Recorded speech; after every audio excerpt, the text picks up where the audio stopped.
ਆ ਸੜਕ ਸਿੱਧੀ ਜਾਣ ਡਈ ਆ, ਸਾਫ ਸੜਕ ਆ। ਉਹਦੇ ਕੋਲ ਇੱਥੇ ਆਉਂਦੀ ਆ ਸਿੱਧੀ ਇੱਦਾਂ।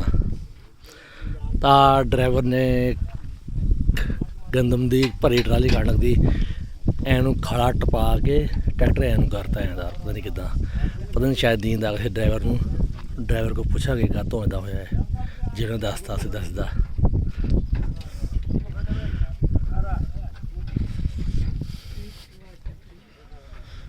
ਆਹ ਟਰੈਕਟਰ ਲਿਆਂਦਾ ਵਾ ਇੱਕ, ਇਹਨੂੰ ਖਿੱਚਣ ਕੁਚੜ ਲਈ, ਕਢਾਉਣ ਲਈ।